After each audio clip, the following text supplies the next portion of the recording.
ఈరోజు మనతో ప్రముఖ సినీ క్రిటిక్ దాసరి విజ్ఞాన్ గారు ఉన్నారు, వారితో మాట్లాడదాం. Hello sir. Sir, Trisha Krishna like మళ్ళీ వార్తలోకి వచ్చింది. లైక్ మొన్నటి వరకు మనం చూసినట్టే నిన్నటి వరకు అలీ ఖాన్ది ప్లస్ త్రిషది వివాదం నడిచింది. సో మరి కొత్తగా తాజాగా ఈరోజు మళ్ళీ ఆమె వార్తలోకి వచ్చి పొలిటీషియన్స్ ఏదో డబ్బుల కోసం అని చెప్పేసి మనం వింటున్నాం. ఇది అంతకు మించే రేంజ్లో ఉన్నదని మనం తెలియజేసుకుంది. ఈ అంశానికి సంబంధించి ఏం చెప్తారు? ఇప్పుడు మాట్లాడింది అన్నా డిఎంకే పార్టీ ఎమ్మెల్యే ఏవి రాజు. వీడి గురించి తర్వాత మాట్లాడదాం. ఓకే. ఫస్ట్ మొన్న మన్సూర్ అలీ ఖాన్, ఆయన ఒక మంచి నటుడు అయినప్పటికీ కూడా త్రిష మీద ఏదో కామెంట్ చేశాడు. యాక్చువల్గా మన్సూర్ అలీ ఖాన్ చేసినటువంటి కామెంట్లో కొంచెం ఆరోపణ ఉంది, కొంచెం ఇన్నోసెన్స్ కూడా ఉంది. యాక్చువల్ అందరు వాడనేది తప్పే, కరెక్ట్ అని నేను అన్ను. కాకపోతే ఏంటంటే కొంతమంది ఏదో వాళ్ళ లోపల చెడు ఉండదు, కానీ వాళ్ళు మాట్లాడేది చెడుగా ప్రొజెక్ట్ అవుతుంది. గతంలో చలపతిరావు గారు కూడా ఏదో మాట అన్నారు, అప్పట్లో అక్కినేని గారు కూడా ఏదో అన్నారు, మొన్న బాలకృష్ణ గారు కూడా ఏదో నోరు జారారు. చాలామంది అంటే వాళ్ళు ఎదుటి మనిషిని నొప్పించాలని, ఏదో అనాలని, వాళ్ళని కించపరచాలని, వాళ్ళ ఇమేజ్ డ్యామేజ్ చేయాలని, వాళ్ళని డీఫేమ్ చేయాలని అనరు. కొంతమంది ఉంటారులే అలాంటి వాళ్ళు. బట్ కొంతమంది తెలుసో తెలియక ఏదో వాగితే అది వివాదం అయిపోతుంది. ఆ టైపే మన్సూర్ అలీ ఖాన్. పాప దానికి ఆయన కూడా పశ్చాత్తాపడ్డాడు. మళ్ళీ తిరిగి నన్ను ఎందుకు ఇట్లా అంటారు, మీ సంగతి చెప్తాను తిరగబడ్డాడు. లాస్ట్కి సైలెంట్ అయిపోయింది ఆ వివాదం. బట్ ఇప్పటికీ కూడా మన్సూర్ అలీ ఖాన్ని బ్యాన్ చేయడం జరిగింది. ఆయనకి ఇంకా సినిమాలు ఇవ్వట్లేదు, కెరీర్గా వదిలేసుకున్నాడు. ఇప్పుడేం కెరీర్లే, మొత్తం అన్నీ చూసేసాడు ఆయన. సరే వదిలేద్దాం.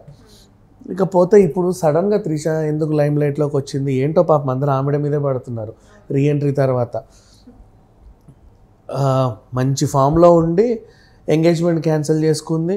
తర్వాత మళ్ళీ రీఎంట్రీ ఇచ్చి లేడీ ఓరియంటెడ్ కథలు ఒకటి 2-3 చేసి ఆడతరప ఆడిన, మళ్ళీ పొన్నియిన్ సెల్వన్తో మంచి ఫామ్లోకి వచ్చింది. ఇక లియో, ఇప్పుడు రేపు విశ్వంబర చిరంజీవి సినిమా. అండ్ త్రిష అలాగే ఉంది, అప్పుడు ఎలా ఉందో ఇప్పుడు అలాగే ఉంది. కాబట్టి అవకాశాలు వస్తూనే ఉన్నాయి. అది ఆమె అదృష్టం, సంతోషం. ఆవిడ కూడా అదే అనింది, నాకు ఇంత అందమైన రూపం ఇచ్చినందుకు దేవుడికి ఎప్పుడు థ్యాంక్స్ చెప్పుకుంటానని త్రిష కూడా ఉంటుంది. అండ్ ఇప్పుడు ఈ రాజు అనే ఎమ్మెల్యే అన్నా డిఎంకే, ఆయన ఏదో సంథింగ్ ప్రెస్ మీట్లో భాగంగా ఏదో మాట్లాడుతూ ఉన్నాడు. అవతల వాళ్ళని తిట్టాలి ఈయన ఉద్దేశం. ఈయన వాగుడు ఎట్లా ఉందంటే, మీరు ఇది 25 lakhs ఇచ్చి మీరు త్రిషని తెచ్చుకోలేదా, గెస్ట్ హౌస్కి పిలిపించుకోలేదా, ఫామ్ హౌస్కి పిలిపించుకోలేదా, మీ సంగతి నాకు తెలియదా అని చెప్పి వాళ్ళని అన్నాడు. మధ్యలో త్రిష ఎందుకు వచ్చింది? అదే కదా, వాళ్ళంటే అన్నావు. ఇప్పుడు ఫర్ ఎగ్జాంపుల్ ఇట్లా ఆరోపించు, ఎరా మీరు అమ్మాయిలను తీసుకెళ్ళి ఫామ్ హౌస్కి వెళ్ళట్లేదా, అదేంటిది ఇట్లా మీరు బ్రోతల పనులు చేయట్లేదా, మీరు ఇట్లాంటి వాళ్ళు కదా, మీరు నీచులు నికృష్టులు 100 తిట్టు, వాళ్ళు కూడా దానికి ఆన్సర్ ఇచ్చుకుంటారు. నీకు మధ్యలో వేరే పర్సన్ ఎందుకు? నువ్వు పలానా ఆ త్రిషని పిలిపించుకోలేదా, ఇంకొకరిని పిలిపించుకోలేదా, ఒక పేరు చెప్పడం ఏంటి చండాలంగా? అండ్ సరే నువ్వు చూసావా? అండ్ నెక్స్ట్ ఇంకొకటి, ఫామ్ హౌస్కి త్రిష వచ్చింది అంటే ఇంకా దానికే వస్తారా? ఇప్పుడు for example new year events, చాలా ఈవెంట్స్ ఉంటాయి, ఎన్నో ఈవెంట్లు ఉంటాయి. ఆ పార్టీని రక్తిపరచడానికి వాళ్ళు ఏం చేస్తారు, ఒక చీఫ్ గెస్ట్ ఎవరైనా ఉంటే కలర్ఫుల్గా ఉంటుందని చాలామంది పిలుచుకుంటారు. వాళ్ళు వచ్చి అపియరెన్స్ ఇస్తే వాళ్ళకి ఆ రిచ్నెస్ ఆ లొకేషన్కి, అంతే, అంతమించి ఏంలా. ఒక షాప్ ఓపెనింగ్ కూడా ఎందుకు ఆ హీరోయిన్ వచ్చి చేస్తేనే ఏమైనా ఉంటుందా? అట్లేం లేదు. నీకు షాప్ బాగా నడుస్తుందా చెప్పు. For example first day crowd పుల్లింగ్కి ఒక సినిమా తార ఉంటే ఆవిడ్ని చూడడానికి 100 మంది వస్తారు. ఆ 100 మంది లోపలికి దూరి అక్కడ కలెక్షన్స్ బాగున్నాయంట అక్క, మొన్న వెళ్ళి చూసామని చెప్పి ఆమెకి చెప్పి ఆమెకి చెప్పి అట్లా అడ్వర్టైజ్ అయితే ఉంటుంది రెగ్యులర్గా. ఇంకా వాడి షాప్ తెరుచుకున్నంతకాలం ఫస్ట్ డే ఎవడో ఒకటి చూడాలి కదా. ఆ ఫస్ట్ క్రౌడ్ 200 మంది లోపలికి వస్తేనే వాళ్ళకి అదొక ఆనందం ఓపెన్ చేసినందుకు. సో ఈ రకంగా పబ్లిసిటీ చేసుకోవడానికి సెలబ్రిటీలను పిలుచుకుంటారు. అయితే మొన్నటికి మొన్న వాడెవడో ఒక టీడీపీ మాజీ మంత్రి బండారు రోజని తిట్టాడు. ఏ రోజా, నీ బతికే వాడికి తెలియదు, నువ్వు ఏ లాడ్జ్లో ఉన్నావు నాకు తెలియదా, నువ్వు ఎక్కడ పడుకున్నావు నాకు. అది చాలా దారుణమైన కామెంట్. బట్ ఆయనకి ఇప్పటిదాకా శిక్ష పడలే, ఆయన ఇంకా బాగానే ఉన్నాడు. అంటే ఇప్పుడు ఈయన అన్నా డిఎంకే ఎమ్మెల్యే, ఈయన కూడా నోరు జారాడు. అందరూ ఖండిస్తున్నారు, ఈయన బాగానే ఉన్నాడు. వీళ్ళు అనాల్సినవన్నీ అనేస్తున్నారు. సినిమా తారలు అంటే ఏంటి అంత చీపా? బేసికలీ అంటే ఒళ్ళమ్ముకొనే బతుకుతున్నారా వాళ్ళు? ఇంకేం చేసి బతకట్లా? వాళ్ళకి టాలెంట్ లేవా? ఇంకేం చేయరా అసలు? ఇంకా చెప్పాలంటే యాక్చువల్గా పబ్లిక్ ప్లాట్ఫామ్ మీద వీళ్ళని కూర్చోబెట్టి అదే హీరోయిన్తో చెప్పుతో కొట్టించి ఇప్పుడు చెప్పరా కుక్క అని చెప్పాలి. ఇంకొకసారి ఎవరు ధైర్యం చేయరు, ఎవడు ధైర్యం చేయడు. ఇప్పుడు మొన్నాడేడో వాగాడు కాబట్టి ఈరోజు ఈడు వాగాడు. అప్పట్లో వాళ్ళ నోరులేక మూయించేస్తే వీడెందుకు మళ్ళీ వాగుతాడు? వాడిని ఏం చేయలేదు కానీ నన్ను ఏం చేసుకుంటా అన్నట్టు ధైర్యం ఉంటుంది. ఇప్పుడు త్రిషకి తెలుగులో ఎంత పాపులారిటీ ఉందో తమిళ్లో అంతే ఉంది. బేసికలీ తమిళ హీరోయిన్ చెన్నై అమ్మాయి, కానీ ఇక్కడ కూడా ఈక్వల్ నెక్స్ట్ లెవెల్కి వెళ్ళిపోయింది. సరే ఇంకేది త్రిష అని ఎదురు చూసే క్రమంలో మళ్ళీ మొన్న పొన్నియిన్ సెల్వన్తో బాగా వచ్చింది, మంచి క్యారెక్టర్. ఆ తర్వాత ఇంకంతే ఇక కొనసాగుతూ ఉన్నామే మంచిగా. మొన్న లియో అంటే హిట్ సినిమాలన్నీ చేస్తుంది. పెద్ద హీరోలకి ఇంకా మన హీరోయిన్లు ఉన్నారు అనే ఒక ఆప్షన్ మిగిల్చింది.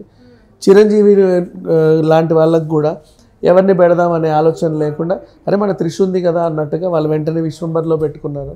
అంటే ఈ రేంజ్లో ఆవిడ కెరీర్ ముందుకు వెళ్తుంటే అదేంటో ప్రతిసారి వివాదం త్రిష చుట్టే తిరుగుతూ ఉంది. నువ్వు 25 లక్షలు ఇచ్చి ఫామ్ హౌస్కి త్రిషను పిలిపించుకోలేదా అని అన్నావు, ఒక మాట వదిలేసావు. అందరూ ఏమనుకోవాలి అంటే 25 లక్షలు ఇచ్చి త్రిష వచ్చింది అనే ఒక బ్యాడ్ కామెంట్ వెళ్దా? నెంబర్ 1.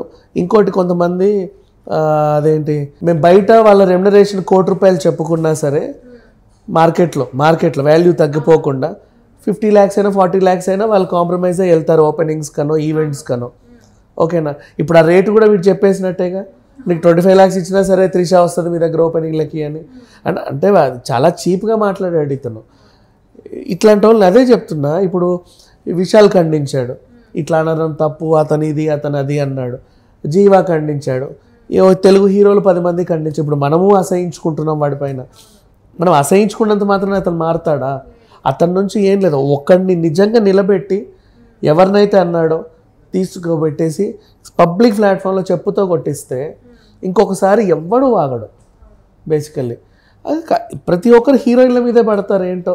అంటే ఇప్పుడు మొన్న అంటే చాలా చీప్ లాగా, ఇప్పుడు మొన్న డింపుల్ హైతీ ఉంది ఏసీపీ ఇంట్లో పార్కింగ్ ఇష్యూలో అదేంతో హీరోయిన్ అంటే ఏంటి అంత చీప్ అయిపోయారు అంటే దే ఆర్ ఆల్సో. అంటే సొసైటీలో రాజకీయ ప్రముఖులు ఎలా ఉన్నారో అలాగే సినీ ప్రముఖులు అలాగే ఉన్నారు, బిజినెస్ మ్యాన్లు అలాగే ఉన్నారు.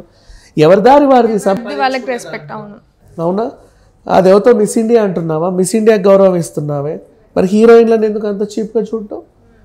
ఇప్పుడు మన కంట్రీ తరఫున మిస్ యూనివర్స్ ఎవరన్నా వస్తే అలా చూస్తారు, ఓ హీరోయిన్ అంట వచ్చింది ఎక్కడ కూర్చుందో అంటే ఏంటది అంత చీపా వీళ్ళు?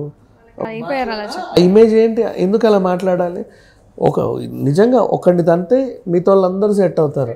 కానీ ఇప్పుడు ఇతను చేసిన పనిష్ చేస్తే అప్పుడు ఎవరు ధైర్యం చేయరు. ఇప్పుడు ఎన్ని పనిష్మెంట్ చేస్తావు? మాట వెళ్ళిపోయింది, డ్యామేజ్ అయిపోయింది. అందరూ కింది స్థాయి నుంచి కూడా అందరూ కూడా బార్లలో కూర్చొని వార్తలు చదివే వాళ్ళు, వీడియోలు చూసేవాళ్ళు, ఎక్కడెక్కడ కూలి పని నాలి పని చేసే వాళ్ళ దగ్గర నుంచి బిజినెస్ మ్యాన్ల వరకు, సాఫ్ట్వేర్ ఎంప్లాయీస్ వరకు ఇలా ఆన్లైన్ నొక్కగానే 25 lakhs త్రిష. అంటే సినీ ఇండస్ట్రీ అంటేనే కొంచెం ఇలా ఉంటుంది కదా, సినీ ఇండస్ట్రీ అంటే కొంచెం అమ్మాయిలకి బాగుండదు, మంచిది కాదు అని చెప్పేసి అంటుంటారు. సో ఇది కూడా వాళ్ళు నిజంగానే అనుకోవచ్చు. త్రిష 25 lakhsకి వెళ్తుందంటారా? అట్లా మాట్లాడుతున్నారు చీప్గా. మన పార్టీకి కూడా పిలుద్దామా, మన ఫామ్ హౌస్ కూడా పిలుద్దామా, ఎవరిని కనుక్కోవాలో కనుక్కో, మేనేజర్ ఎవరో కనుక్కో, ఇట్లాంటి మాటలు మాట్లాడుతున్నారు పబ్లిక్ ప్లాట్ఫామ్లో. వాడు అన్న